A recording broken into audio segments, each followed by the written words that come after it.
Um, I want to thank everybody for coming out this evening. I know it is Sunday and it's kind of a family day for people, but you know, when we can get a good speaker to come in and talk to our group, we need to have them here. And this is before the August primary. We do have a few school board members that are running on the primary. And I'll be introducing a few later on. Right now, I'd like to, if we could stand and do the Pledge of Allegiance, please. I pledge allegiance to the flag of the United States of America and to the republic for which it stands, one nation, under God, indivisible, with liberty and justice for all. Thank you. I'd like to give a thank you for helping putting this on today and together. And our central committee is comprised of really myself, Dort Goodman, who is our co-chair, Dort's over there, and Jack Wilmot, who is our treasurer, and Ann Mosier. And Ann, where's Ann? She's in the back. Okay. Ann Mosier is our secretary. She's been secretary for a few years. Yeah. Ann is very active in the community and does a lot of stuff, a lot of things for a lot of different organizations. And but putting this together is a big part of what their help is, and it's the central committee. I also want to thank the spouses, especially my wife, who also helps me kind of keep organized. So, and that's takes a lot there. Okay. I also want to thank, we got a county commissioner here. We got Dylan Time, and his wife, Nicole. Okay. And we got Jason Cook and Marcy. Jason and Marcy here, county commissioners. A representative, Randy Garber, Randy and Cade over here. And then I also want to go through and we sent out a certificates to our committee people. And I kind of wanted to make this and make sure that we recognize our committee people because they are the backbone of our whole organization. Without our committee people, you know, they're the ones giving us insight on what's going on. Some of the duties of the committee person, of course, if there is an elected official that resigns or passes away while they're in office, it's up to the committee people to come together and go ahead and vote for someone to replace that person. And that's for your judges, your county commissioners, your sheriff. Last one we did have to do was our sheriff when Dave Mee passed away. This is a few years ago. And Rich Vernon, we chose Rich Vernon at that time. And since then, Rich has always won re-election. So that's some of the duties of the county, of the committee people. And it's also to be the person in that precinct or that township that they're in to kind of give us guidance with the central committee as far as who's you know, who's voting or who's in that we can invite to these organizations to keep informed on what's really going on in our county politics. Not only county politics, but our whole state politics and whatever. And committee people, you're here because basically you want to be here. You want to learn about what's carrying on in politics, and you're concerned with our government and our county government and our city and our county and our state government. So I want to go through the list of our committee people right now. First of all, we have Roy Claycamp is our committee person from Adams Township, and I don't see Roy's here. Berwick Township, we got Dennis and Dort Goodman. Gilman Township, Paul Gudenkoff. Gilman Township. Grenada Township, Doug Renier, Doug, and then Tina Wayner, okay. And then our Harrison Township is James and Frida Dobbins. That's Harrison Golf. Home Township is Brent and Kara Ronnebaum, and I don't see them here tonight. Illinois Township is Eileen Enicky here. Mitchell Township is Jim and Anita Wright. I see Jim. Jim's here. Nemaha Township, we got Nathan Knapp, and we got Judy Corber, and Judy's here. New Chattel Township, Emmett and Mary Cook, right here. And Rock Creek Township, Luke Scobie, over here. Washington Township is James and Ann Mosier. Yeah. Wetmore Township is Janet Souter. Janet's here. Okay, thank you, Janet. We got Sabetha First District Committee persons. I don't have anybody listed there. Sabetha Second District, we got Michael Batchelor is here. And Vicki Mosier also is in that group. Vicki's not here. The third district is held by Martin and Sharon Mishler in Sabetha. And then fourth Sabetha is Stan Kine. Stan and his wife Donna. And then the first district is myself, and then Chris Christensen. Chris is here. Second district in the second ward in Seneca is Ray Blevins and Holsapple. The third district is Mike Staubauer, and Mike is running our camera.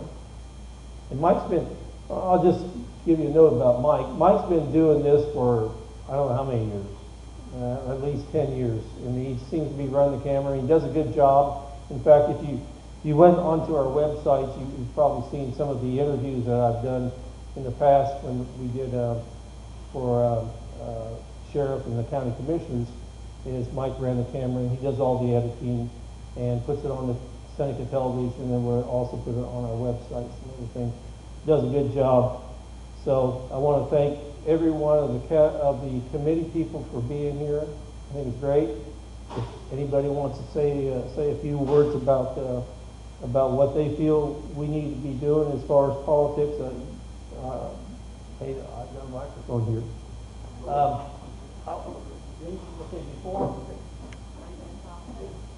Okay.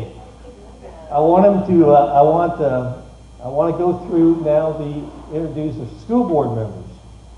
Now, we sent out a list of invitations to a lot of the school board members and the city council members that were running in this coming election.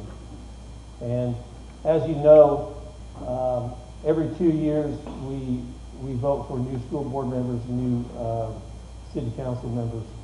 It's on the uneven number of years. On the even number of years we'll have, of course, the state representatives, and our state senator has a 6-year term. So that depends on where that falls. And then this next year we're going to be going into our races for state people, such as our state treasurer and governor, secretary of state, and those people that are running on the state level. So that'll be on this next year. I've got Michael Austin, who is running for our state treasurer, is here, and he will be speaking after dinner. So I won't introduce him right now, but after dinner. But right now I want to introduce school board members that are going to be running, that have been thrown their hat in the ring. And is Troy Lewis, is he here? Corey was going to be here. But, we have, let's see. Yeah, Doug. Doug, you're running for school board. Yeah. Would you like to say a few things? Yeah. Sure. Microphone is all yours, Doug. No, I'm excited to be here. I'm excited to be here. I have to thank a few people first. Ray, he just appointed me and Tina as a precinct member, so we're excited about that to represent Grenada. And Tina and I have been talking for quite a while here. And the other one I'd like to thank is the Nemaha County Concerned Citizen email chain that's been going on, because without that I wouldn't have got that poke in the rib to just go ahead and say yes. Get on the school board thing. But school board thing, really, I don't know what I'm going to get to do. I'm only going to be 1 of 7 votes, but I know my voice is going to be critical race. We're not, anything we can do to say, listen, we are all equal people. We are under one flag. We need to stop this multiple flags stuff that we've got going on in our country.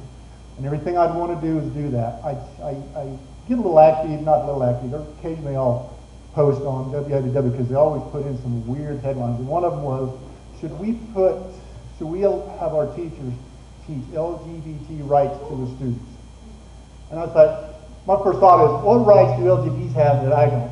And why would we have to teach anything? Because don't everybody have the same rights in the United States? So based on those 2 things right off the bat, that's the first 2 things. I'm going to do everything to keep one nation under God in our schools.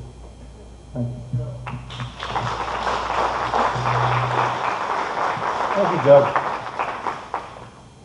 Is there anybody else running for school board? Anybody want to run for school board? We can probably get you signed up later tonight. Right now, I want to also mention a little bit. We have a group of guys here that started the Nemaha County Freedom Alliance group, and this happened here about 3 or 4 months ago. I'd like to have one of the guys come up and talk a little bit about the Freedom Alliance. It's not part of the Nemaha County Republican group, but it is an organization that is kind of getting things started here in Nemaha County, and it's nonpartisan group. Michael, Mike Bachelor here. I'll try to make a short story long, humble attempt at humor. But basically, to sum it up, it's not an official thing you sign up for. There's no bank account. There's nothing like that. That would be like saying you have to sign up to be a citizen locally. That's not what it's about. That could be for other things.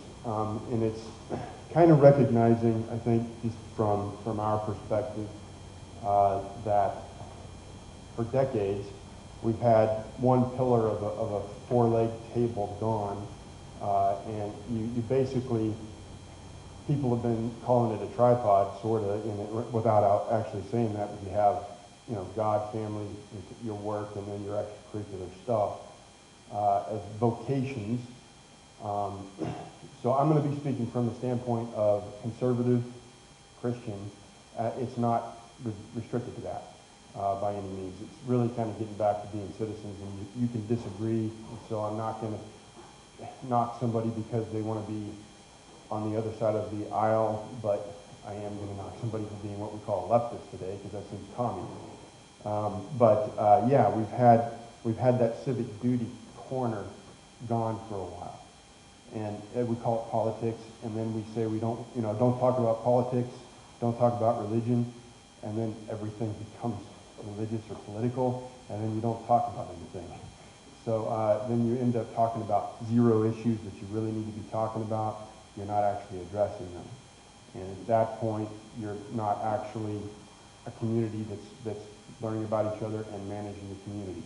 And if you're not doing that, you're not a representative, republic. And that's now blame on our end, because then it becomes they and us. They, who we voted didn't do what we wanted, but we haven't participated. We haven't earned the right to say that, hey, Dennis, why did you do that? Or whoever, you don't know those people. Hey, Randy, what's up with that other day? Where were you? What did you do? Why did you say that? where you know, you can go say that face to face. You know, you don't know most of those people down there, and you just kind of live your life. And so we recognize that, you know, you sort of have this overlap of civic duty and politics. Politics is definitely a part of it, but let's not call everything political and let that narrative go. It's a civic duty. You're even from the standpoint of you're going to church. You know, if you're going to uphold that second greatest commandment, you're going to have your civic duty in mind. Otherwise, you're not setting up the next, you know, your next generation to have the same opportunity to worship, absolutely, and to not worship and to not protect their ability to make a living. So now let's get involved, and that's the civic duty side of it. And it's not even beating up that we've got to be Republican. I mean, behind the scenes we'll do that, but you know, it's really getting involved and getting into the community, and it's pretty informal. So there's a lot more to learn about it. We're not going to get to that tonight. You guys can hear me, can't you? I usually don't need a microphone. My name's Chris Kroll. I'm the Brown County guy that's speaking into your meeting. The Nemaha County Freedom Alliance started with just a group of guys that were interested in getting active locally, making change locally, and taking back our control and our rights locally. That's really all it comes down to. Like Ray said, we're neither Republican or Democrat. We have opportunities. We've helped some people get involved, with the school board issue. We've got a lot of good candidates running this year. So if you didn't like all the candidates the last go around, hopefully you have something to choose from. If you guys would like to learn more about it, you can go to our website or come and talk to pretty much anybody over here at the table after we're finished, and we can direct you to the right place to go ahead and get involved outside of here. Thank you. Real quick, Luke Scody, about the Michael talked, they both talked about getting involved. No offense, but a lot of you here to be my grandparents. And it's just the way it is.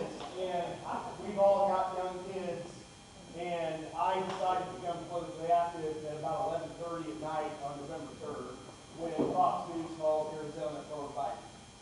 I knew right then the fix was in, and I knew that the country that my kids are going to be growing up in is not the same country that I grew up in, let alone the country my parents grew up in, which would be better. So here I am. I'm just involved. We're trying to do things and just become engaged in what our Constitution allows us to do as we the people. So, because it has not been that way for a long time, and we're getting further away from it. Yep. Yeah, so we didn't even know about the precinct committee men and women too much. It was that kind of passive deal, and then we learned about it. And we're like, well, that's where it starts. Luke and I happened to have open spots, so we took a spot, and kind of going from there. And then it does become political. It's okay. Who's our elected officials? Now let's know them, talk to them. If we like them, let's support them. If we don't, let's primary them. Now, just realize, we're going after people who we don't want. Enough of this, gentleman's club, it's not how you operate. We're going to be proper, or whatever that narrative is supposed to mean, and we're going to let that person stay. If they win, then so be it, but we're not going to just let them go with a forfeit, if we don't like them. And then, you try to vote in somebody you want. And that's representative government. And you go after things. Is it about the kids in the school board? Yes, but people are assuming that's the only thing that we are there for. It's not. It's everything. It's running the money better. I'm interested to hear what Michael has to say tonight. It's having an attorney general with the character and the grit. There's a reason why Texas AG sued Wisconsin, whichever state it was. It's because he had the grit to actually do it. Others wanted to, but didn't want to stick their neck out. It's every position. So then you can have the representative government back.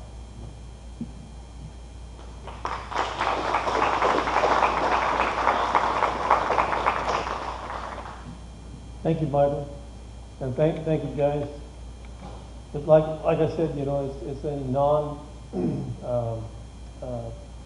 as far as they're neither Democrat or Republican, they're just basically trying to get people involved back into politics to really care about what's going on with our elections, with our county government or state government or whatever. And that's the whole idea. It's getting people involved. And we're running a little bit ahead of schedule. I don't know if Jolene is, or Alan is set up right now.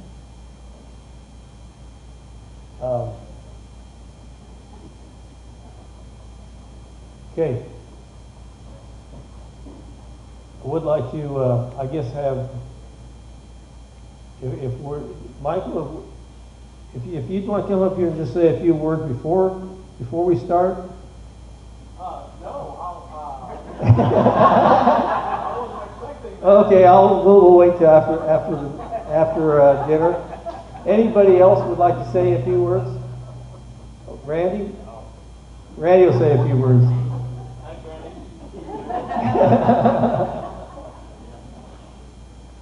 Randy's not prepared, you know, so he's just kind of getting off the cuff here. It's pretty hard even when I am prepared, so. There's one thing, and Michael touched on it. People that are in office, especially when you get to the state level, you know, we have 125 representatives. That speaker that's elected by the majority party has to come up with 63 votes. So he's got to reach. Republicans are very diverse, let me put it that way. It's not the Democrats that are diverse, it's the Republicans. Democrats vote in lockstep. Republicans vote individually. So he's got to get 63 people, most of the time it's all Republicans. So that's why we need these types of groups to find out who the conservatives are. Because they'll run as conservatives in their districts. And they'll go down there and they'll vote with the Democrats. So that's why we need people to be involved. And I hope we can get more and more of those in the counties. We have one in Brown, Nemaha, Jackson. I think Atchison has started one. Leavenworth. Miami County, I think, has one. Johnson County is looking for people. So that's the big one. We need that one really bad. Yeah. I mean, it doesn't extend beyond this county, but the more counties that have people like us, the more momentum is really being had. You can have those face-to-face meetings and get, you know, the real deal on people a little bit more. When, you know, somebody from Wichita is running the treasurer, and we actually had people down in Wichita, you call up Joe or Bob and say, hey, is that Michael Watson guy real or not? You know, and have your little, you know, you're not going to be voting for the senator from your own kind of emotion.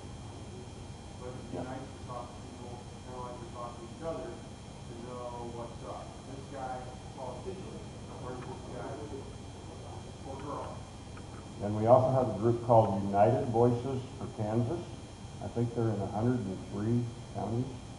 They're not very big. I think there's about 6,000 members, but they're in 100 or 103 different counties. So I think people are waking up. But the problem is, we're behind the 8 ball. Our country is in dire straits. And when the states aren't much better. So, you don't need to get mad. You just need to get angry. And determined. One person can't do a lot down there. And we've got 15 or 20 that are very conservative, but that's not 63. So sometimes he comes to us, sometimes he doesn't. We've got 84 Republicans, so he can ignore us. The speaker can ignore us, which he does a lot. And he has to. He has to get stuff done. I mean, things. I say just don't pass anything, but technically all we have to pass is the budget every year. I say go down there and spend 2 weeks, pass the budget, and go home. But then we wouldn't cause so much damage. Anyway, things get done. Where can an average citizen call, or who they would call, that would make a difference to them? Well, here's the We problem. all feel like you call somebody, oh, well, you know, Yeah. I mean, you can call your representative, that's me, you know, but if you call another representative, well, where are you from? I'm from Sabetha. Well, you're not in my district. You don't represent me. Huh? Well, no, it's not wrong. In representative government. That's right. You know, I can make. I know, I understand, but I just feel like we're all fans, and sometimes we all work for everybody to represent the state. I'm not saying don't call them, but be cordial and nice, and, you know, don't, if you chew them out, they're not gonna listen to you anyway. I have talked to people that are from different districts, and if they yell at me and call me names and cuss, I don't talk to them. You know, if they're nice and they want to, you know, say, why did you do this? I'll tell them why I did it. Question, Randy, it's pretty obvious that a lot of it, that our national representatives are bought off, paid for by lots of various entities. Does that happen in Topeka? I think to a point. I went down there, this is my 11th year, it's hard to believe it's been that long, but when I went down there, the majority leader took me in the office and he says, we have to make you bulletproof. And I said, what do you mean make me bulletproof? I knew what he was getting at, but I was playing naive. He said, well, we gotta get you reelected. I had not placed one vote. And he seemed to know who I was. Well, he probably did know who I was because I told him, but that I vote conservative and that's how I'm gonna vote. I don't care how the rest of the Republicans vote. But he said, I says, Harlan, I came down here to represent my district to the best of my ability, to do what I thought they would want me to do, if they were here, how they would vote. And I said, and for everything, I'll do that except for moral reasons. For moral purposes, I'll vote my conscience. He said, well, I didn't mean anything. I said, well, I'm just telling you, Harlan. And I was a nice guy, don't get me wrong, he passed away now, but he was a real good majority leader. But I wasn't worried about getting reelected. And a lot of them are. They stick their finger in the air, and how does their district feel when they should be voting what they know is good for their district? As a state representative, do you have any contact with, like, say, Roger Marshall, Jerry Moran? Very little. Very little. Very little. You don't Here's know where we if got in they trouble. Here's where we got in trouble 100 years ago when we passed which amendment was it, that caused the senators, the state senators, to be elected by the people. The original Constitution had the state senators elected by the state representatives. So we lost, and the state senators were there to fight for the states. It's not that way anymore. That was the whole balance in the federal government. When the U.S. House of Representatives represented the individuals, the two senators from each state represented their state. And if the House of Representatives thought they voted wrong and didn't like what they were doing, they recalled them. Can't do that anymore. Now, like you said, they get millions and millions of dollars to run a campaign. You can't hardly beat them unless they really, really mess up.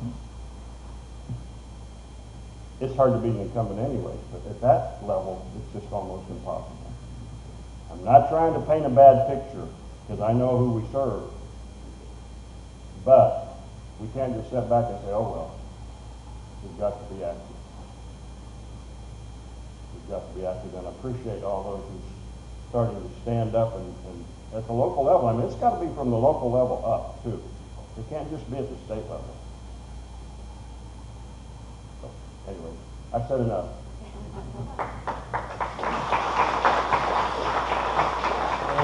Thank you, Randy. I know we're ready to start, Neil, or? Not far.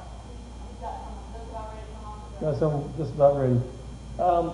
Right now, if we could have Dort, if you would want to come up, and she'll say the grace, and then we'll just give it a little bit of time before we go ahead and go through the line.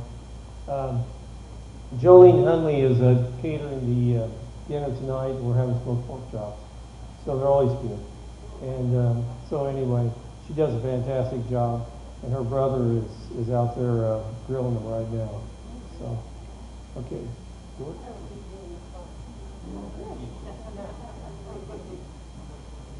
He always asks me to do the prayer book, so. Father God, we sit before you, hearts open, ready to hear a wonderful message about how we really are equal in this country. How liberty is for every one of us, no matter what color the skin, no matter what color the eyes, no matter where we came from or where we go, we are equal in your eyes. And freedom and justice and liberty was meant to be for every one of us. That's what we cried for. And I want it to go to every single person in this United States, that they are free to choose the right direction. But we must be able to be willing to show them. And we haven't. So it's time for us to start to point the direction. We aren't here just to have fun, although that's nice. There's times for courage, and this is a time for courage. I ask that you take these hearts and you fill them like it's in Nehemiah, and it was at the end of 2 Chronicles, but it was also in I can't think of the prophet's name, right between those two, where it says God moved upon the hearts to begin to build his house again. I think it's time to move upon the hearts, Lord. So I ask that you would bless the speakers, and I ask that you would bless these people. And in the name of Jesus, bless this day. Amen. Thank you. So just give us a few minutes. Just go ahead and visit, and then we'll go ahead and get started here. I'll let you know. Okay, thank you. I'd like to introduce our speaker for this evening. Now, I don't know if anyone had been to Marysville a couple weeks ago. The Marshall County Freedom Coalition had Michael Austin speak there in Marysville. And Michael is running for state treasurer. Now, as you know, of course, our state treasurer, Jake LaTurner, is now our congressman, and so the new treasurer then was appointed by the governor, and of course the governor appointed a Democrat to fill that position because that's what she can do. So basically, we are now in the process of through the election process, and Michael has put his name in the ring for the state treasurer's position. He's also served with the Kansas Policy Institute, and he's written and been speaking for a number of issues. He's also been interviewed by Bill O'Reilly on the economy and tax issues, and he's an adjunct faculty instructor for the Washburn University School of Business and chief economist for the Kansas Department of Revenue. I'm going to let Michael speak for himself and for what he's done with the Kansas Policy Institute and his thoughts on running for treasurer. So, Michael. Thank you. Thank you very much. Thank you, everyone. Good evening. Those pork chops were amazing. Whether they're $15 a pack or $30 a pack, it's worth it, clearly. Thank you so much for having me here tonight. My name is Michael Austin, and from listening to Michael and then others speak about, definitely Randy, about the political system, if there's one thing I'd love for you guys to know about me this evening, is that I am not a politician. I've never held public office. I'm actually an economist. Now, what does that mean? Well, according to my wife, it means that I take a painfully long time just to explain the obvious. I can't believe she says that every time whenever we meet new people. And, you know, as silly as that may sound, if you think about the state of the world we're in today, where up is down, left is right, good is evil, would you agree with me that we probably need somebody who can bring a little common sense and explain the obvious back to government? Well, yeah. And that's exactly what I want to do. I'm running for Kansas treasurer because I want government to return to the facts, right? I want government to respect our money. And most importantly, I want government to return our freedom. So you're right in line exactly with what you're thinking. And in my research, something that I've always found is that in places where there's more freedom, people have more opportunities. And in places where there is more freedom than others, where people are trusted, where there is personal responsibility, guess what those people do? They do the right thing. And nowhere is that more exemplified than the famous story of the Lindo family. Has anyone, who's heard of the Lindo family? Show of hands. Well, this is awkward. Okay. Let me start from the beginning. More than 100 years ago, there was a man by the name of Joseph Lindo.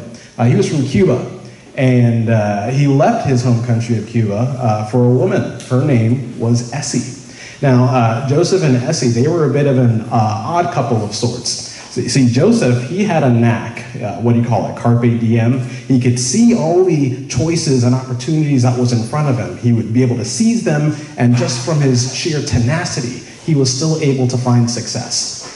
His wife, Essie, on the other hand, was more of a traditionalist. She had a fierce faith in the Lord and a fierce devotion to her family. And most importantly for her, she really believed in instilling that devotion in every generation going forward. And so together, they were a bit of a powerhouse. As a budding family, they uprooted themselves and moved to Panama, where Joseph worked on the Panama Canal, earning silver for his work, and his wife Essie turned the home into a laundry service, where most of her clients were the local police. She was back in the blue even 100 years ago. Together, they were able to save and scrape enough money to send their oldest child to school because they knew the value of a good education. A couple of generations later, their granddaughter had enough family savings to leave the Caribbean and went to England, where she got her nursing degree. And then once she got her nursing degree, she left England for America for more opportunities and freedom. I think today, this family has doctors, nurses, teachers, professors, just the whole gamut. And even, I think, a descendant of the Lindo family was willing to sell everything that she owned, except for the clothes in her closets, just so that she could leave the stifling socialist environment of New York City to come to Kansas. That was my mother. The Lindos are my ancestors. So in my blood lies a belief that we can achieve anything. We can overcome any obstacle, right? As long as we trust in the Lord, as long as we stay true to our family, and of course, as long as we have the freedom to reach and, the freedom to exercise any of those opportunities. And part of our conversation today will be acknowledging that this country, America, has the most opportunity and provides the most prosperity for any people in this nation, in this entire world. So that tells you a little bit about me. As you see on my sheet there, I was a Republican for 2 Kansas governors. Remember when Governor Kelly messed up those mass charts to prove that her policy was working, and then she got caught in that lie and whatnot, got national attention? I caught them in that lie. So, that's right. Thank you very much. Gosh, a little funny story. So we caught her in that lie, and we got picked up by the Washington Examiner, I think the Wall Street Journal, just many state and local news media outlets, and then finally the Topeka Capital Journal and the Kansas City Star had to write about us. But it's the effort that counts. So if you haven't guessed it by now, I support a radical policy I like to call keeping more of what you earn. And when it comes to things like, let's say, critical race theory, I think what you'll find is that the solution to beating critical race theory is the solution that we've had, at our fingertips all along. Starts with an F, rhymes with freedom. So let's begin our conversation today. Okay, here's one quote from a famed economist, Thomas Sowell, who I think superbly summarizes this issue. For those who can't see, don't worry, I'll read it out loud. He says, "The crucial question is not whether evils exist, but whether the evils of the past or present are automatically the cause of major economic, educational, and other social disparities today. Isn't that poignant? As we discuss critical race theory, we'll talk about what I like to call discrimination versus disparity. Then we'll get into the actual theory. We'll do a little bit of myth busting. We'll talk about solution, and then we'll give some time for reflection.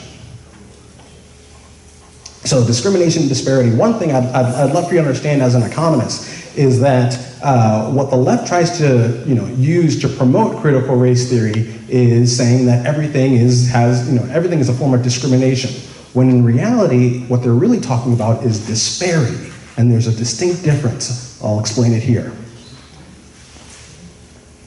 So there's discrimination, and then there's disparate impact. Discrimination speaks to a difference in treatment for a protected class, right? Someone who is intending to treat one protected class differently than another. That is discrimination. Disparate impact, however, speaks to a difference in the outcome of a protected class. They're not the same thing, not exactly. Here's an example. A university admits students only if they are 50 years of age, or what do I say here, younger. If we had a university like KU that made sure that the only people who got in were 50 years of age or younger, that would be a form of discrimination, right? Age discrimination. However, if that was not the case, we all know that universities as right now don't have a lot of students that are over the age of 50. Does that necessarily mean that KU has discriminated against them? No. So in that same example, that few people 50 years of age or older attend college, that would be a disparate impact. What the leftists are trying to say is that for this example, the fact that fewer people 50 years or older are attending college, that has to mean that the schools are discriminating. In other words, the left are ignoring choice. Critical race theory says that the statistical differences among groups is enough evidence to suggest that there is discrimination, i.e. systemic racism. Oh, here's a good example. Let's see here. Did you guys know that 90% of all tornadoes in the world happen in America? Is there some sort of statistical climate change, right? Discrimination, what do you call it? No, right? And let's say we can even break it down even further. The vast majority of that 90% of tornadoes, where do they happen in America? You said Kansas. The Midwest at the very least, right? Does that mean the weather is discriminating Kansas against New York? No, that doesn't mean that. It just means that, in all the randomness, right, there are certain tendencies that seem to happen, but it's no one's fault, right? And let's do another example here. Let's see, how many of you are a sibling? Okay, how many of you are an older sibling? Okay. I'm going to see if I can ask this question without making anyone upset. Okay, if you're an older sibling, do you make more money than your younger siblings? No? Do you think yours, let's see here, you said no? Who said no? I want to see that. Who said no? Well, you guys are lucky. Well, what about, let's see here, when you look at the Apollo 13, not 13, one of the Apollo missions, almost every Apollo missions, the vast majority of astronauts that go on those missions are firstborn children. Why is that? Right? How about this? If you look at national merit scholarships, the vast majority of those scholarship winners are firstborn students. Are parents discriminating the firstborn against the second or thirdborn? Or is it that, parents naturally put a lot of attention into their firstborn child and then naturally get tired about putting that same level of energy, and so they say, look, you're going to have to help me out on this second one here. Not saying, of course, the second-born child is naturally behind, But it does suggest that just because you live in the same household, right, under the same teachings, doesn't mean that you guys are both going to grow up and live the exact same life. Even for twins, that's not possible, right? So this goes to show that there's a difference between discrimination and disparity. So let's actually talk about critical race theory. Critical race theory is a branch of, quote, the traditional and critical theory, unquote, which is developed by a Marxist-aligned Frankfurt school in Germany. This was done in the 1930s. In other words, it's a wolf in sheep's clothing, because we all know what Marxism is, right? Translation, it segregates society into two groups, virtuous victims and, what do I say here, evil oppressors. Now, the evil oppressors are the predators. They will always be the predators, and nothing that they will ever do will be considered good. The virtuous victims are always the prey, and nothing that they ever can do will be considered wrong.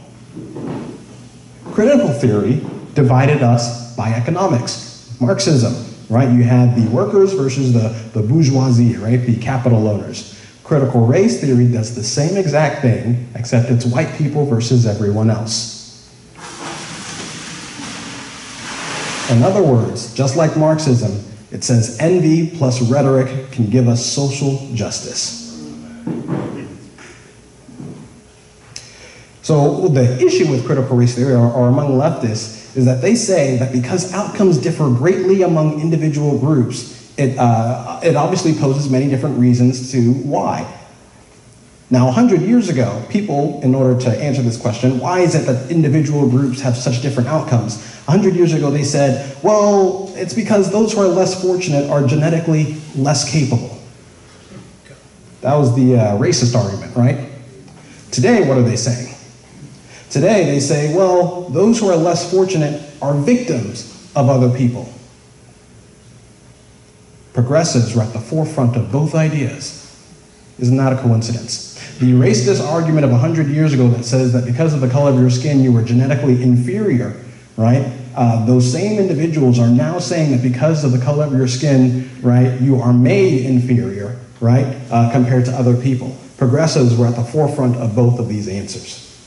Let's talk a little bit about myth-busting. Let's myth-bust some CRT. So the New York Times 1619 Project, has anybody heard of that project? Yes. Okay, it's the most vaunted critical race theory work and a horrific injustice on American history. So, for example, it claims slavery is uniquely American and that systemic racism keeps black Americans down. That is not true. Slavery is not uniquely American. Slavery is a uniquely human ill, a human evil. It's been around since time immemorial, right? We find Africans enslaving each other. We find, let's say, the people from the Middle East enslaving Europeans. We find, of course, the Western countries enslaving Africans in the early 16, 17, and 1800s. There's nothing uniquely American about it. In fact, another one that they say is that the Revolutionary War was a disruptor. Or excuse me, they say that the slavery is uniquely American. That is also not true, because the Revolutionary War was a disruptor of slavery. For example, we learned in our history books that during the Revolutionary War, both the Americans and the British offered freedom to African slaves if they would just fight on their side against either the Patriots or against the British. Both the British and Americans offered freedom to African Americans. That is not saying that slavery is uniquely American. It says that freedom is uniquely American. Additionally, we wouldn't be able to abolish slavery if it was not for the Declaration of Independence, claiming, of course, that all men are created equal in the eyes of God. Second, if we want to talk about systemic racism keeping black Americans down, then why is it that black income growth in the 1900s grew higher than the overall American economy? If there is systemic racism, then that means the closer you are to the times of slavery, the worse, you should be performing. But that was actually the opposite. What we actually found was after slavery, after Reconstruction, income in the African American household actually grew faster than the American economy. Why? Because they found and had the options for more opportunities and more choices to see their incomes grow. What's interesting is that black poverty, murder, teen pregnancies were all on steep declines and then suddenly reversed in the 1960s. War on poverty right there, Lyndon Johnson. And that's not just uniquely African American. That's actually among almost all groups, right? Murder, crime, poverty, teen pregnancies, they were all on steep declines until the government decided to intervene and created perverse incentives. We talked about that with the Nemaha County Freedom Alliance, plenty of times about perverse incentives that government creates. So the solution, critical race theory robs individuals of their choices and then the consequences of those choices. What we have to do is reveal the cost of critical race theory. Here's a good example. Back in the 1960s, I think there was a really racist NFL owner of the Washington Redskins. I can't remember his name. And he was proudly racist, and one of the things that he wanted to do, or wanted to continue to do, was he didn't want to hire any African Americans on his football team, right? And at that time, typically African Americans, typically running backs tended to be African Americans. So his running back, for example, was Caucasian. Do you know what changed his mind about hiring an African American on his team? It wasn't social justice. It wasn't the government stepping in. He lost games. He lost money, right? Yes, yes, there might be people who have prejudices when they decide to favor one group over another, but everybody favors themselves over everybody else. And when it comes to racism, right, it's a costly endeavor. That individual who owned the Washington Redskins was losing games, losing money, simply because he didn't want to hire someone with better skills that tended to be African American. And only when he lost money did he realize being racist was expensive.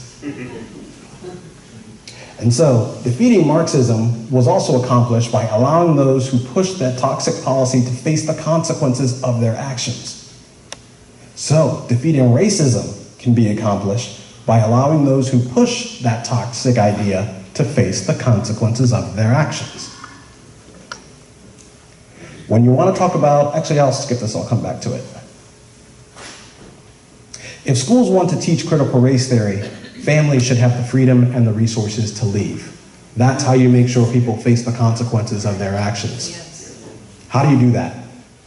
For example, you can do tax advantage 529 plans. This is something that's actually within the Treasurer's office and that we're going to push if we're elected. It's tax credit or tax credit scholarships or other freedom policies, ways that we can get more families to save their money so that they can use it for emergency education expenses. And thanks to President Trump, you can use these 529 plans for K-12 education.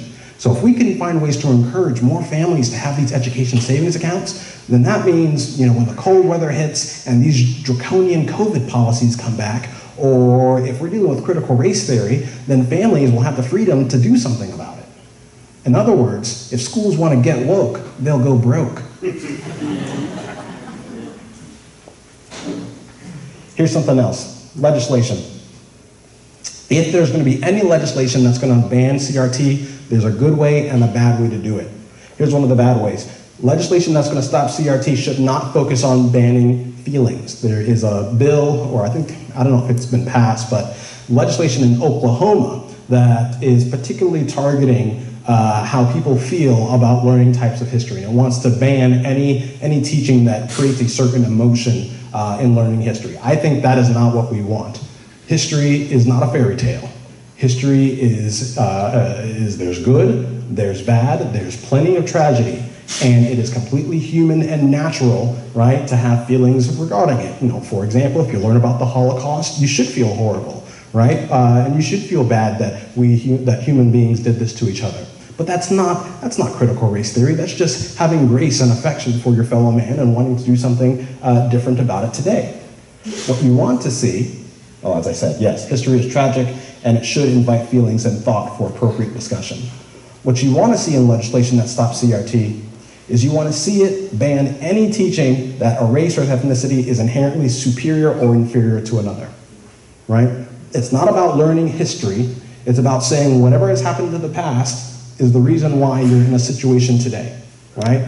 Just because there were Jim Crow laws in the 60s doesn't mean that I'm inferior to any Caucasian person today. Just because of slavery happening a few hundred years ago doesn't mean that a baby born today with a darker skin tone is inherently inferior to another baby of a lighter skin tone born on the exact same day. That's critical race theory, and that's what needs to be stopped. So in summary, critical race theory is Marxism. While it doesn't separate people by economic class, its end goal is to funnel more power and control to government. If you are always considered a victim, if you are always considered someone who will never be able to change the outcome of their life, then that means the only solution for you is to give more of your freedom and power and resources to government. That's Marxism. So in its wake, it rewrites history, it ignores reality, and it will break down the family unit. The only solution is to set people free and ensure that children learn academics and not activism. One more thing I want to touch on. I wrote this article for the Wichita Eagle. This must have been the end of May. And it was on a perspective of critical race theory. I titled it A Kansas Black Man so that we get some people on the left to actually read it. A little bait and switch, yes. But for me, as an economist today, we've had a conversation about the history of critical race theory. We've talked about a little bit of the philosophy behind it, and we've just used history as an example that we can, just point to and say that this just disproves this theory. But for me, it hit me a little personally. I am married to a white woman, and so our children are biracial. Now, I can be as academic and scholarly as I want to be, but how do I, as a parent, right, talk to my son, Oliver, and tell him that his mother, just because of the color of her skin, is an evil oppressor? That's reprehensible to me. And so I wrote this story for the Wichita Eagle, just saying how fundamentally, critical race theory can destroy families, not just because, of interracial families, but any type of family. And it promotes, a loyalty to government instead of to your faith or even to your parents or to any of your family members. And in thinking about, the fear I have for my children, I came across this blog up by the Notebook Cafe. So I'm going to end our presentation on this.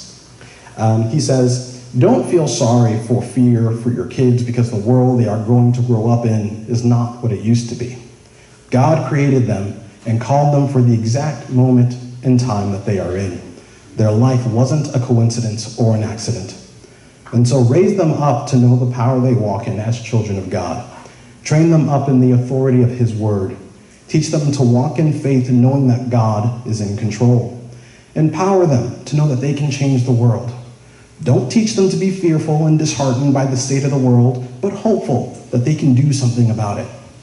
Every person in all of history has been placed in the time that they were because of God's sovereign plan. He knew Daniel could handle the lion's den. He knew David could handle Goliath. He knew Esther could handle Haman. He knew Peter could handle persecution. He knows your child can handle whatever challenge they face in their life, and He created them specifically for it.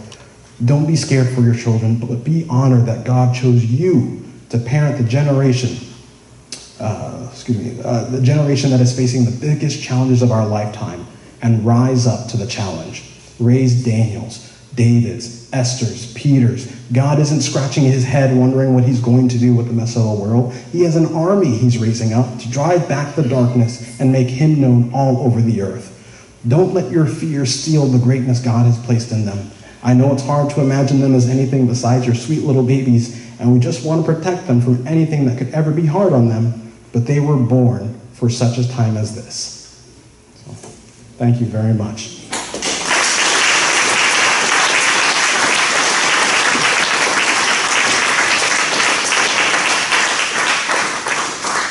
Any questions?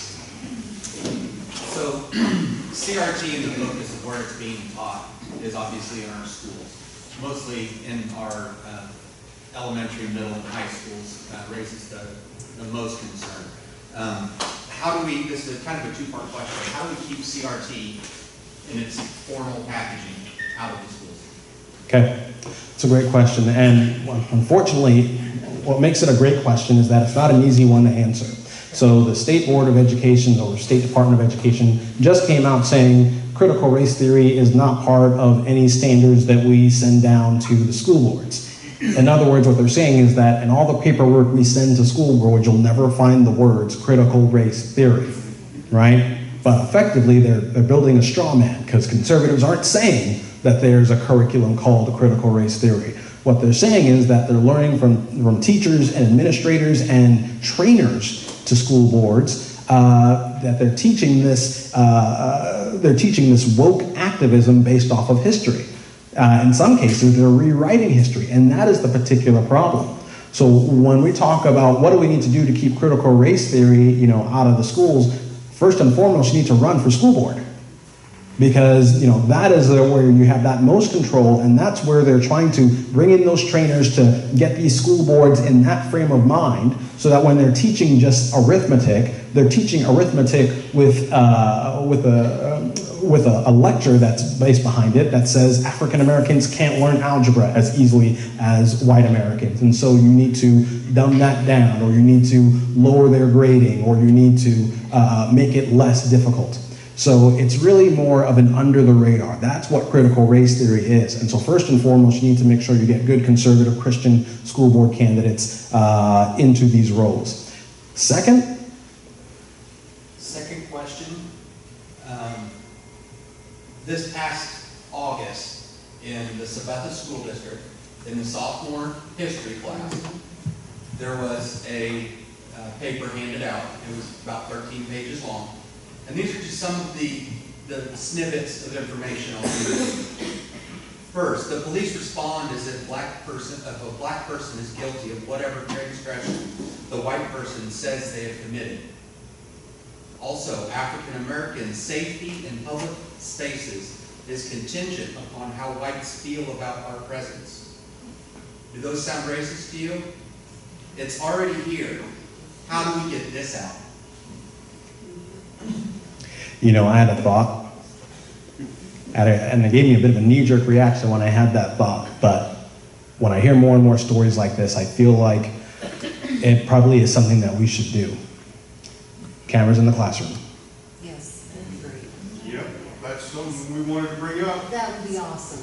I'm a conservative. Surveillance makes my hair stand up, but and let's face it here, us as conservative parents, we know what's going on in the classroom because we have a good conversation with our children and we know what's going on, right? But what we're doing this for the uninformed parents that had no idea this was even coming. And it all comes back to, are we keeping these schools accountable? And the answer is no. So they feel that they can post this 13-page paper because they know that even if parents find out about it, there's nothing that they're going to do about it, or at least nothing that they're going to do timely. And even if they do something about it, it's not going to affect their bottom dollar, their bottom line. And that is where school choice comes in, right? If you pull your student out of school, and let's say we had a voucher system set up where the $15,000, $16,000, $17,000 of property taxes we pay follow the child instead of the school, then every parent who feels like they need to pull their kid out takes that $17,000 of property taxes with them. It shows them that there's a cost of pushing this toxic ideology, right? And that's the best thing that we can do by promoting freedom, not necessarily a surveillance state, though that most certainly can help and give us ideas of where to clue in, but we have to have the teeth. We have to have the consequences. And when it comes to schools, school choice is the ultimate consequence, and that's what they're afraid of getting. Where does that start, with the treasurer or with our representative? To follow the money following the child. Fair enough. So first thing that the treasurer's office can easily do is encourage more families to have 529 accounts. So these are tax advantage education savings accounts. They're not the property taxes you pay, so it's money that you put into this account that you can have for emergencies. If more families had these education savings accounts, then when schools closed, families would have the money to take their kids out and get a tutor, or take their kids out and put them in a private school. So that's one quick option that we can do. Something else the treasurer can also do is help Representative Garber put in school vouchers. In this past legislative session, I think the House got vouchers out, but the Senate failed by 1 vote. And if we had had a conservative Kansas treasurer that believed in school choice, maybe that 1 vote would have been the difference, and we could have gotten that turned around.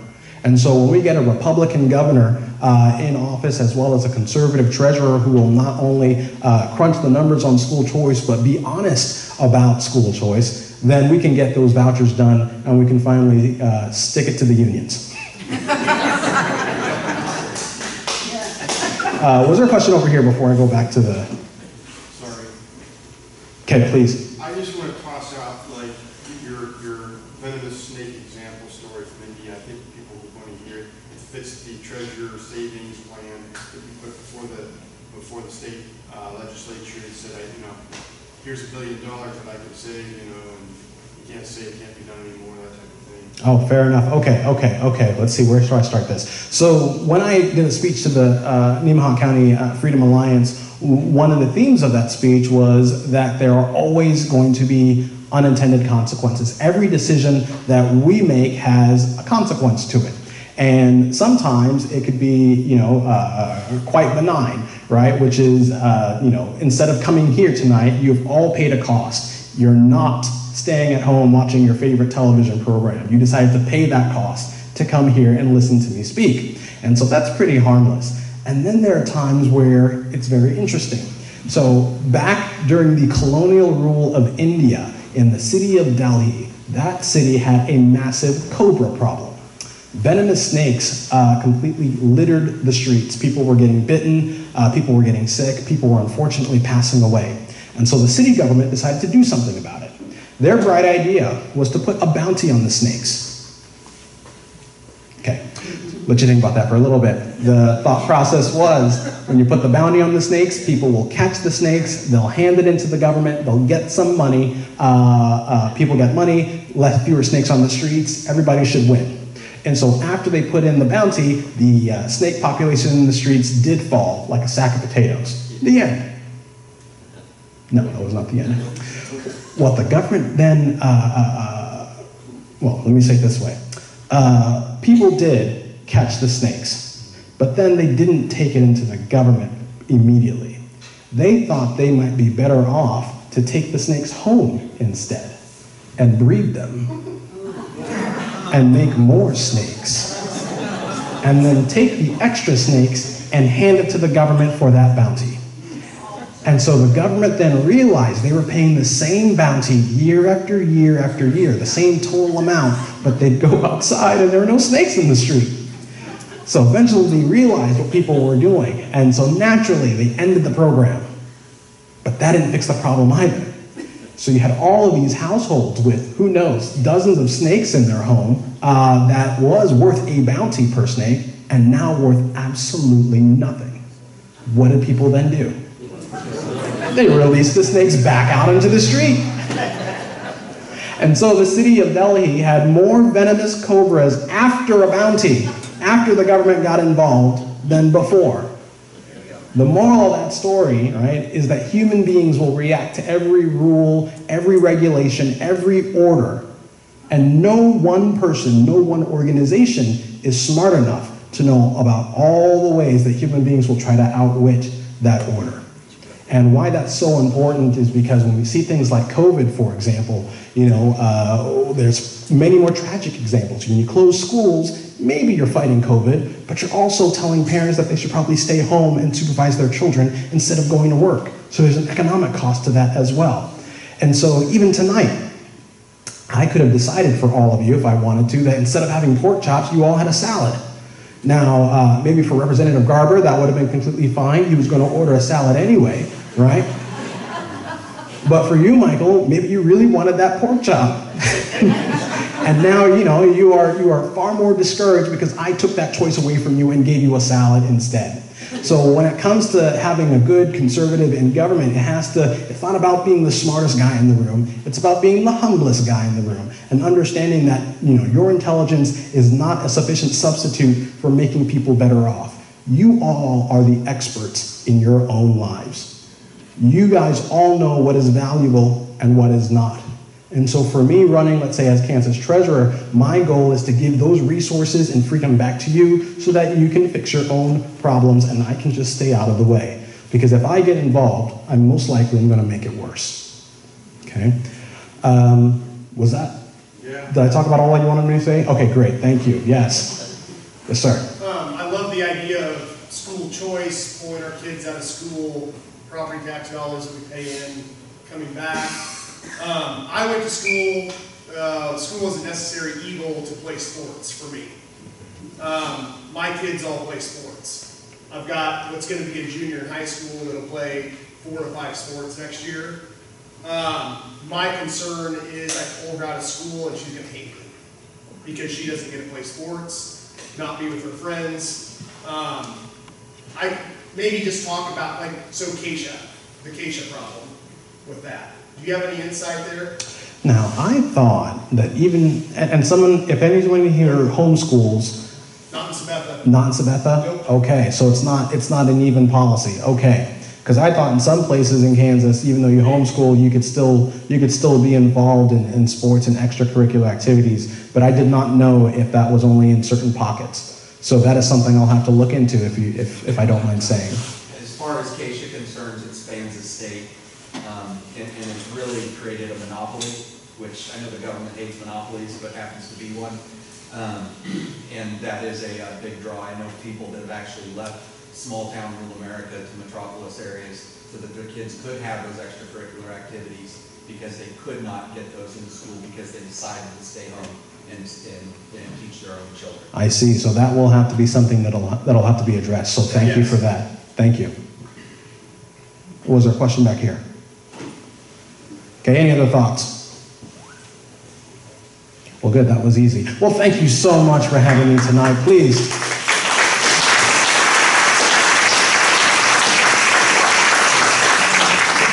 Speak a little bit on the Kansas economy and kind of what you're seeing as far as down the road, as far as coming up in this next year or so. I know we've gone through a lot of stuff with the PPP payments and all that, and that has put some money into the economy. But as far as into people's pockets, as far as the unemployment rates and everything, what do you see in the future? I am quite concerned, not just about the Kansas economy, but the national economy, because I feel that lockdowns, well, when the lockdowns first came down, I thought that they were the equivalent of taking a sledgehammer to crack a nut, right? Where it was, a policy that was way too blunt, not necessary, creating untold amounts of collateral damage. Today, I now know that lockdowns could be like a sledgehammer cracking a nut, except you missed the nut. And the collateral damage that we're seeing now is not only immediate, but persistent, and then creating even other types of consequences that no one could have ever foreseen. So, easily enough, there's an economic consequence of people losing their jobs. And even today, we have yet to recover from losing 130,000 jobs in that 1 month the Governor Kelly decided to institute a lockdown. We haven't recovered from that. And yet, at the same time, job postings are 43% higher than what they were pre-COVID. Businesses want people to come back, but they can't find people to fill the jobs. Why is that? I think another unintended consequence is that by and large, we have gotten really comfortable staying home. Or are they still drawing unemployment? How do they make it? And definitely drawing that unemployment and getting all those federal relief payments make that choice a lot easier to deal with. And I'll be honest, I like that too. It doesn't necessarily mean I'm lazy. It doesn't mean that any of you are lazy. You're just, defining your cost and benefits, and clearly it's beneficial for you, for most people, to stay home. I see that trend as well. I love spending time with my son and devoting more time to his learning or playtime or things like that. However, we unfortunately have, when we're going to be trying to push people to get back into work, I'm worried that by and large people are going to reject it. I worry that by and large it will be the new normal. and it will all stem back to the disastrous draconian policies that we put in place a year ago.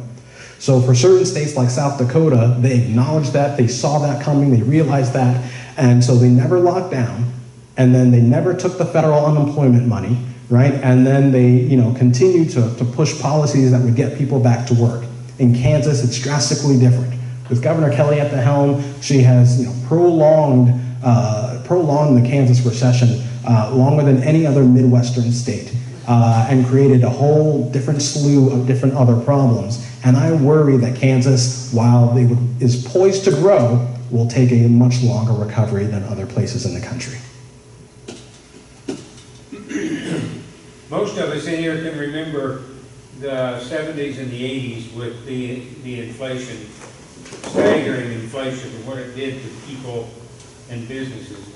What's your prediction on the inflation rate? Do you, I've heard the federal government has said that it's in the near foreseeable future it's going to begin dropping, but there are others that say differently. You're an economist. What do you predict inflation is going to do? Are we going to go back to the times of that 9 and 10% inflation and what it does to family budgets and businesses, or not? Okay, so you've asked an economist to predict something. There's a reason why God created economists. And it's to make weather forecasters look good. We won't hold you to it. I'm sorry, I cannot make that prediction. What you're ultimately asking me to do is to predict the actions of politicians. And I can't do that. And I'm not even going to try. But what I will do is speak to the facts. And when it comes to the facts, inflation is a tax. It's a stealth tax. Let's say, for example, we closed the doors here and we ran our own economy, so to speak. Some people built furniture, some people made delicious pork chops, other people provided services to another, and then we all, bartered and traded some currency to get that done. If I had if I was a magician and able to snap my fingers, right, and say we all had $100, then that means that we would all have $100 of buying goods and services, and we would have to figure out how much we would have to get by on with that $100, right? What if I snapped my fingers and added 2 more zeros to that? So instead of it being $100, everybody had $10,000. Would you be any better off than her? Than when you had $100 each? No. If I snap my fingers again and said, now you all have $1 million, are you still better off than anybody else in this room compared to when you all had $100?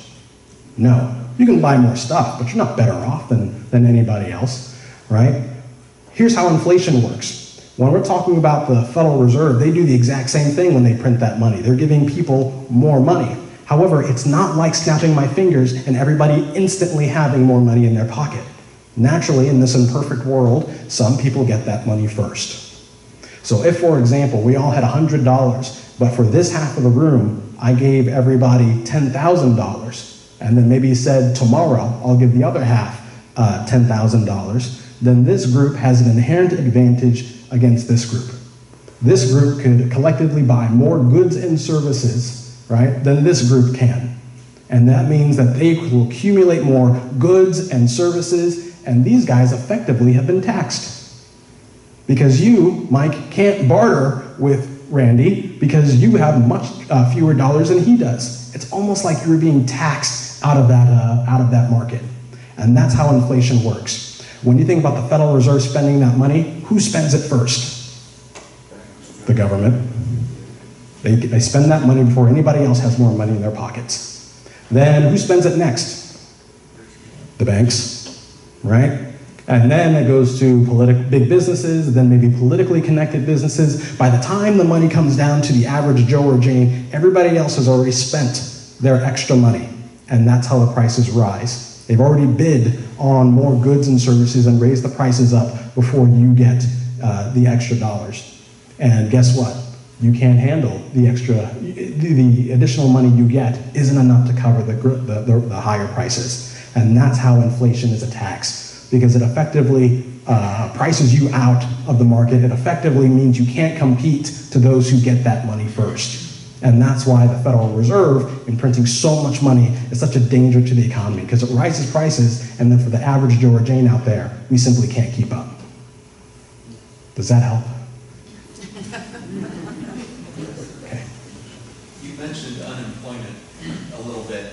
How can the state treasurer help us, or how could they have helped us in this current unemployment fraud debacle that our gracious governor has gotten us into? Good question. The state treasurer can't, but I can. What will make me stand out from all other candidates running in this race is that they all are not economists. I've spent my career talking about a great many topics: COVID, unemployment policy, inflation, Obamacare expansion. Just from my expertise alone, I can speak on a great many topics without having to have an official position to do so. That's what I want to do within the state treasurer's office. I'll just continue to be your advocate. And so no one else will take that treasurer's office and talk about unemployment. No one else will take that office and talk about rising inflation and how we can grow the economy. No one else will take that office and talk about how the budget is too big and ways that we can cut that budget and save people some money. But I can, because I've already done it. And so, one of the reasons why I would love to get that support from you all in this treasurer's office, because, as I said before at the very beginning, I'm not a politician. I'm an economist. And I think it's far past time we had a government and at least a government office that speaks to the facts and will always be that taxpayer advocate no matter who's in the legislature or who your governor is.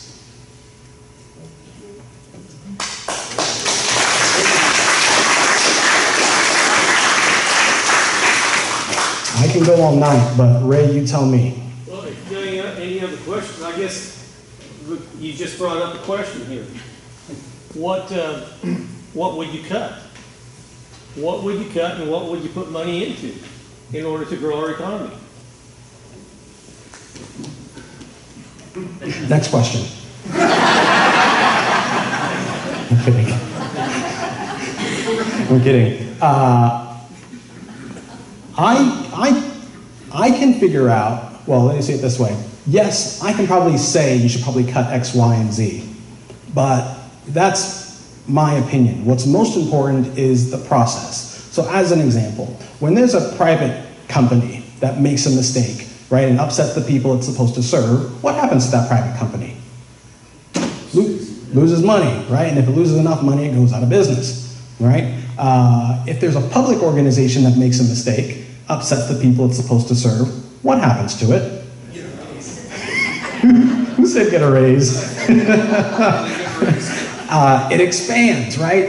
Or it either expands or it's left to stand, and then like another organization is created to do what the first one was supposed to do, right? Ultimately, the problem with a private company and government is that, government has no way of knowing whether the services it provides are of quality or not. We pay taxes either way. So when it comes to finding ways that we can cut government, what we really need to do is find ways that government can know whether the service it provides gives a benefit to the public, right? And so when I hear that from legislators, not Representative Garver, that we can't cut the budget, it's already cut to the bone, we can't do all this massive tax relief, it can't be done. What I did was I looked at the state budget and I simply asked, for all the state spending programs it has, what's the benefit to the public? As an example, if there's a spending program that serves the homeless, is it actually decreasing the homeless population? If it is, by all means keep spending money on it, maybe even increase it. But if it isn't, that should be a red flag, right? That should be a sign that you should do something different, and it should not include putting more money into that program. So we implemented this, what we call performance-based budgeting, right, into education and into non-education spending items, and we found that you could take about $900+ million of waste without having to reduce quality government services. Why? Because we knew that these particular services weren't benefiting the public. They say quality? They say quality, so it helps. Well, then you prove it, right? And so you assign, right? So you assign a spending program saying, you know, like we said with the homeless population, you need to decrease the homeless population. Then after a year, did you do it? And if you didn't do it, then that means you need to do something different. And then you can go to the public and go to the people and say, look, we have this money that we're spending in this homeless population, but it's not decreasing the population at all. I suggest we take that money out and maybe put it into a program that is working. And so it's a good message that should serve both Republicans and Democrats. If you're a Democrat and you want more money into a particular program, make sure it works. If you're a Republican and you want to find places to cut, look for the programs that are not working. And then you message it to the people. And so I've already written a budget based off of that same process. And all I would do as Kansas treasurer is say, look, this budget is massively big, let's cut, here's the way that we can do it, right? Doesn't mean you have to follow it to a T, but it does mean, right, that there are no excuses when it comes to why you can't cut the budget. And then you all final people would simply just have to hold your electeds accountable. But you know, and you can say, Michael Austin said that this could be done. And he actually wrote a paper and a report saying how it could be done, and he showed us the numbers. How can we get us there?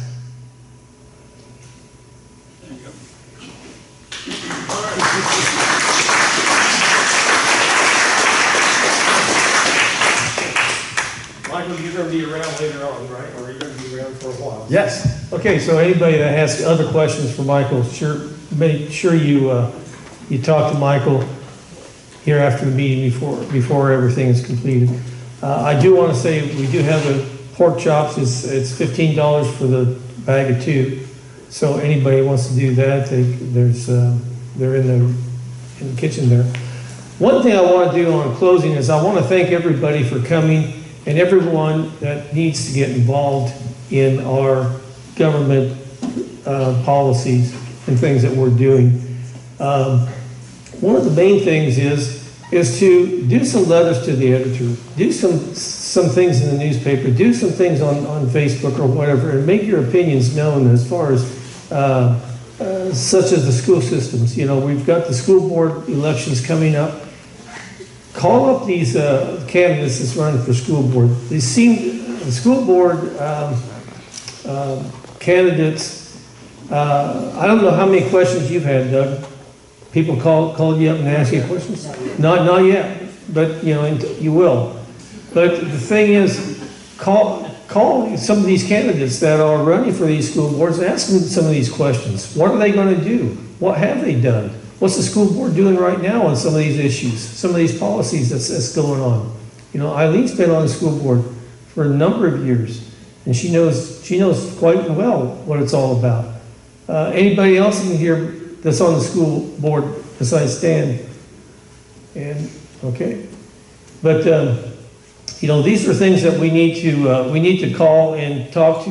I'm on the city council here in Seneca, and you know, it's good to hear from people in our city and around to get some kind of ideas. Are we on the right track of doing some of these things? You know, we've got other people that are on boards and township boards and planning boards and whatever here tonight. But and trying to get some information from the public is vital in order to get these issues and problems squared away. So I want to thank everybody for coming here tonight, and I want to thank Michael, and good luck, Michael, on your quest for the treasurer's office. And I want to thank you again. Thank you.